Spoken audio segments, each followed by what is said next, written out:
Welcome to the Leo. చాలా రోజుల తర్వాత గతంలో సకల శాఖ మంత్రిగా బిరుదొందినటువంటి సజ్జల రామకృష్ణారెడ్డి అయితే పాపం తెర ముందుకైతే రావడం జరిగింది. వాస్తవానికి గతంలో చీమ చిట్టుకుమన్నా కానీ సజ్జల రామకృష్ణారెడ్డి ప్రెస్ మీట్ పెట్టేవాడు. అది ఏ శాఖ అయినా సజ్జల రామకృష్ణారెడ్డి ప్రెస్ మీట్ పెడతాడు. అందుకని ఆయనకి సకల శాఖ మంత్రి అని అప్పట్లో బిరుదు కూడా. సో తరువాత ఆ పార్టీ ఓడిపోయిన తర్వాత అసలు పార్టీ ఓడిపోవడానికి సగం కారణం సజ్జల రామకృష్ణారెడ్డి అని చెప్పి పాపం వైసీపీ అంతా కూడా ఫైర్ అవడంతో కొంత దూరంగా ఉన్నాడు. ఇప్పుడే అడపా బయటకు వస్తున్నాడు. ఈ బయటకు వచ్చినటువంటి సజ్జల రామకృష్ణారెడ్డి మొన్న శ్రీకాకుళం జిల్లా కాశీబుగ్గ వద్ద ఏదైతే జరిగిన ఈ తొక్కిసలాట ఉందో దాని గురించి మాట్లాడాడు. వాస్తవానికి దానికి సంబంధించిన ఆధారాలన్నీ కూడా ఇప్పటికే బయట పెట్టారు.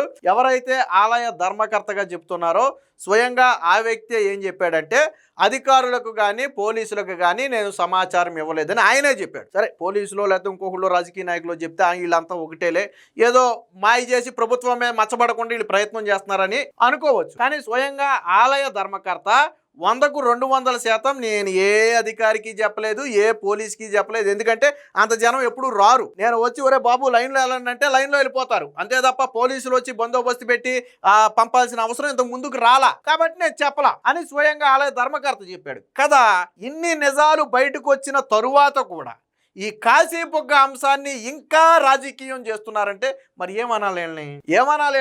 ఇదే అంశం మీద సజ్జల రామకృష్ణారెడ్డి వాస్తవానికి ఈయన సబ్జెక్ట్ కూడా తెలియదు. పాపం ఈయన సబ్జెక్ట్ కూడా తెలియదు. ఆ టయానికి ఏదో సాధారణంగా గతంలో అందరికీ సజ్జల రామకృష్ణారెడ్డి స్క్రిప్ట్లు ఇస్తాడనేవారు. మరి ఇప్పుడు సజ్జల రామకృష్ణారెడ్డికి ఇంకొక వ్యక్తి స్క్రిప్ట్ ఇవ్వాల్సి వచ్చిన పరిస్థితి వచ్చిందేమో తెలియదు. కానీ పాపం ఆయనకు కూడా సమాచారం తెలియదు. పూర్తిగా తడబడతా మాట్లాడాడు. ఒకసారి చూడండి. పేరు కూడా తెలియదు మనకి. హరిముకంద పాండా ఆయన పేరు కూడా తెలియదు మనకి. పేరు కూడా తెలియదు కానీ మాట్లాడతాం. ఎవరో అతను ఎవడో చెప్పు ఏమన్నాడు మరొకసారి.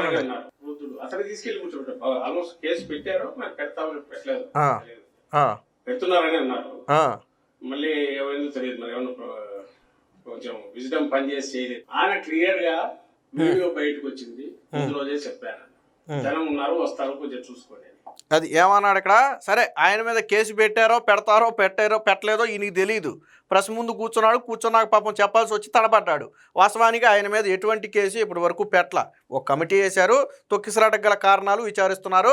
ఆయన అరెస్టు చేయటం కానీ అదుపులోకి తీసుకోవడం కానీ చేయలేదు. గృహ నిర్బంధం చేశారు. అంటే ఆయన బయటకు రాకుండా ఉద్రిక్త పరిస్థితులు తలెత్తకుండా ఆయన అయితే గృహ నిర్బంధం చేశారు. సో కేసులు పెట్టల. ఈ విషయం మన మాజీ సకల శాఖ మంత్రికి తెలియదు. ఓకే. రెండోది లాస్ట్లో ఏదో ఒక మాట అన్నాడు. మళ్ళీ ఒకసారి వీడియో బయటకు వచ్చింది. ముందు రోజే చెప్పాను జనం ఉన్నారు వస్తారు కొంచెం చూసుకోండి. సో వాస్తవానికి సజ్జల రామకృష్ణారెడ్డికి కేసు పెట్టారో లేదో తెలీదు. సరే దాన్ని కాసేపు పక్కన పెడదాం.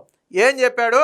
అధికారులకు నేను ముందే చెప్పాను, రేపొద్దున జనం వస్తారు చూసుకోండి అని చెప్పాను, కానీ వాళ్ళు రాలేదు కాబట్టి ఇది కూటమి ప్రభుత్వందే తప్పు అని చెప్పి మాట్లాడాడు. ఎందులో కూర్చుని మాట్లాడాడంటే వైఎస్ఆర్సీపీ పార్టీ ఆఫీసులో కూర్చుని మాట్లాడాడు. పాపం దాన్ని సాక్షిలో లైవ్ టెలికాస్ట్ ఇచ్చారు.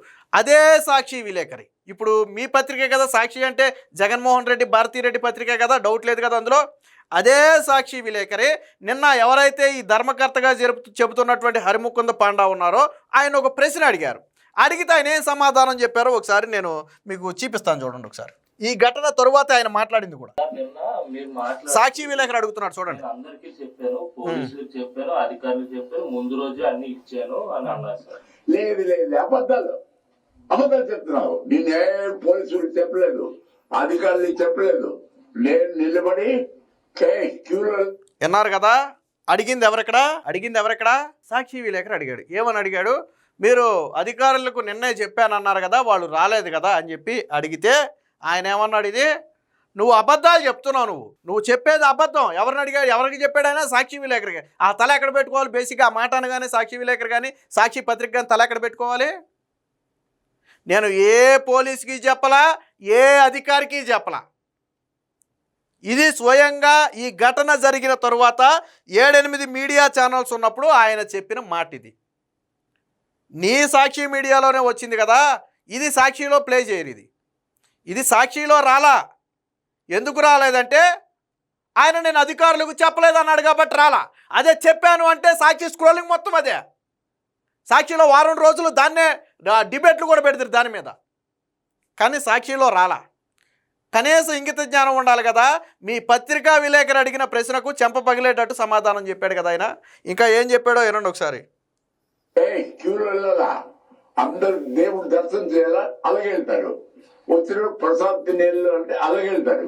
నిన్న ఏంటైందో ఒక్కసారి జనం వచ్చారు, నా మాట కూడా వెళ్ళలేదు. వద్దురా విన్నారు కదా ఆయన చెప్పింది ఏంటి? ప్రతిసారి కూడా ఎంతమంది వచ్చినా అరే క్యూలో వెళ్ళండిరా బాబు అంటే క్యూలోనే వెళ్తారు. అప్పుడు 100 మంది రావచ్చు, 200 మంది రావచ్చు, 500 మంది రావచ్చు. సో అప్పుడు తొక్కిసలాటకు అవకాశం లేదు. ఆయన మాటకు గౌరవం ఇచ్చి వాళ్ళే క్యూ లైన్లో తొక్కిసలాట లేకుండా వెళ్తారు. ఆయన చెప్పింది కూడా అదే. నిన్న ఏమైందో తెలీదు, ఒక్కసారి అంతమంది వచ్చారు, నా మాట కూడా వినే పరిస్థితి లేదని స్వయంగా ఆయన చెప్పాడు. సజ్జల రామకృష్ణారెడ్డి సొవ్వులు ఏమైనా సీసం పోసుకున్నాడు నాకు అర్థం కాల. హరిముకుంద పాండా చెప్పక ముందు మీరు ఏదైనా విమర్శ చేస్తే ఓకే అనుకోవచ్చు, సరే ఆయన ఏం మాట్లాడలేదు కాబట్టి వీళ్ళు ఇష్టం వచ్చింది మాట్లాడుతున్నారులే అనుకోవచ్చు. ఆయన విషయం మొత్తం కూడా నీ సాక్షి విలేకరికి కళ్ళకు కట్టినట్లుగా మొత్తం చెవుల్లో తుప్పంతా వదిలేలాగా చెప్పిన తర్వాత కూడా నువ్వు ఆయన చెప్పాడు వీళ్ళు పోలీసులు వెళ్ళలేదు, కూటమి ప్రభుత్వం తప్పని మాట్లాడుతున్నావంటే మరి ఇంతకంటే సిగ్గు శరం గతంలో మొన్న జగన్మోహన్ రెడ్డి మాట్లాడాడు, సిగ్గు లజ్జ మానవాభిమానం ఏం ఉండవని చెప్పి మాట్లాడాడు. అవి బహుశా నీకు జగన్మోహన్ రెడ్డికి సాక్షికి ముగ్గురికి లేవేమో, అందుకని ఆయన చెప్పిన తర్వాత కూడా నువ్వు దాని గురించి మాట్లాడావు. లోపు వెళ్ళిపోయాడు. ఏడు చేసినా తెలియదు. అప్పుడు పోలీసులు వచ్చి మంచి పని చేశారు, ఏనండి ఒకసారి అడ్డుకొని మంచి పని చూశారు. పోలీసుడికి తప్పు, అదేం తప్పు లేదు. అర్థమైంది కదా. చివరికి ఘటన అంటే తొక్కిసలాట జరుగుతుందని సమాచారం అందుకున్న వెంటనే పోలీసులు వచ్చి మొత్తాన్ని క్రౌడ్ని కంట్రోల్ చేశారు. దానివల్ల కొంత తీవ్రత తగ్గింది, లేకపోతే దాని పరిణామం కొద్దిగా ఎక్కువ ఉండొచ్చు తీవ్రత. ఆయన చెప్పింది కూడా అదే, పోలీసులు మంచి పని చేశారు, సమయానికి వచ్చి క్రౌడ్ని కంట్రోల్ చేసి కొంత నిలువరించారు, పోలీసులు తప్పే లేదు అని స్వయంగా చెప్పాడు కదా ఆయన. పోలీసులకు ముందు సమాచారం లేదు, పైగా సమాచారం తెలుసుకున్న వెంటనే అక్కడికి వచ్చారు. మరి సజ్జల రామకృష్ణారెడ్డి దేని గురించి మాట్లాడాడు నాకు అర్థం కాల. ఎవరు చెప్పారు? ఆయన చెప్పాడా? నేను ఇప్పుడు ఆయన మాటలే కదా నీకు వినిపించేది. ఇంకా ఏం చెప్పాడు ఆయన? వారు ఎంత మంది రాని నేను నిలబడి ఒక్కొక్కరు క్యూలు వెళ్ళాలా, అమ్మ దర్శనం చేయాలా, నా తండ్రి శ్రీనివాసు దర్శనం చేయాలా. అయ్యా నిన్నటి ప్రాణం తింటున్నారు. వినపడింది కదా. సో ఎంతమంది వచ్చినా నేను ఎలా చెప్తే అలాగే వెళ్తారు, దేవుడు దర్శనం చేసుకోవాలంటే దర్శనం చేసుకుంటారు, ప్రసాదం తీసుకుని వెళ్ళాలంటే ప్రసాదం తీసుకుని వెళ్తారు, కాబట్టి నేను ఒకరికి చెప్పాల్సిన అవసరం కూడా రాలేదని స్వయంగా ఆయన చెప్పాడు. మరి సజ్జల రామకృష్ణారెడ్డి ఇదంతా జరిగిన తర్వాత, నేను చెప్పేది అదే, ఇది జరగకముందు ఆయన మాట్లాడకముందు సజ్జల రామకృష్ణారెడ్డి మాట్లాడితే సరే, ఆయన మాట్లాడకముందు మాట్లాడాడు కాబట్టి వదిలేద్దాం మనం కూడా. కానీ ఇది జరిగిన తర్వాత దీన్ని అన్ని సోషల్ మీడియాలోనూ తెలుగుదేశం పార్టీ తన సామాజిక మాధ్యమాల ద్వారానూ వాస్తవాన్ని బయటికి తీసుకెళ్ళింది. అంతెందుకు వీళ్ళు ఎందుకు, నీ సాక్షి ఉంది కదా ఇక్కడ, అసలు ప్రశ్న అడిగిందే నీ సాక్షి కదా, అసలు ప్రశ్న అడిగిందే నీ సాక్షి కదా.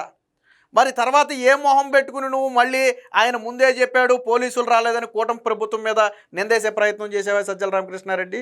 నాకు తెలిసి సజ్జల రామకృష్ణారెడ్డి బలవంతంగా ప్రెస్ మీట్ ముందుకు వచ్చి ఉంటాడు, ఎందుకంటే ఈ మధ్యకాలంలో కనపట్లేదు, దీని గురించి ఎవరు మాట్లాడినా పెద్ద వార్తల్లో నిలబట్టలేదు కాబట్టి బహుశా జగన్మోహన్ రెడ్డి ఆదేశాల మేరకు ఇది కూడా జరిగిన 4 రోజులకో 3 రోజులకో పాపం వచ్చాడు. కాశీబుగ్గ ఘటన జరిగిన 3-4 రోజుల తర్వాత వచ్చి సజ్జల రామకృష్ణారెడ్డి మాట్లాడుతున్నాడు. వాస్తవం మీరు మాట్లాడిన దాంట్లో ఇంతైనా వాస్తవం ఉందా అంటే? శవరాజకీయం అనేది ఈ పార్టీకి ఎందుకు అలవాటు అంటే, ఆ పార్టీ పుట్టిందే తండ్రి శవం దగ్గర సంతకాలు సేకరించడం ద్వారా పుట్టిన పార్టీ అది. ఆ రోజు సీఎం పదవి కోసం అడిగాడు, సోనియా గాంధీ ఇవ్వనందే, తర్వాత బయటకు వచ్చి పార్టీ పెట్టుకున్నాడు. ఇది కూడా జగన్మోహన్ రెడ్డి పార్టీ కాదు, వేరొకటి పెట్టుకున్న పార్టీని లాక్కున్నాడు. ఈ వైఎస్ఆర్సీపీ పార్టీ జగన్మోహన్ రెడ్డి పార్టీ కాదు, జగన్మోహన్ రెడ్డి పెట్టలా, జగన్మోహన్ రెడ్డి రిజిస్టర్ చేయలా, వేరొక వ్యక్తి రిజిస్టర్ చేసుకున్న పార్టీని బలవంతంగా లాక్కున్నాడు. దీని మీద ఢిల్లీ హైకోర్టులో కేసులు కూడా వేశారు, బహుశా ఇంకా నడుతున్నట్టున్నాయి, సరే అదంతా వేరే కథ. కాబట్టి ఇక్కడ చనిపోయారు కాబట్టి దీన్ని ప్రభుత్వ వైఫల్యం కింద చెప్పాలంటే ఏం చేయాలి?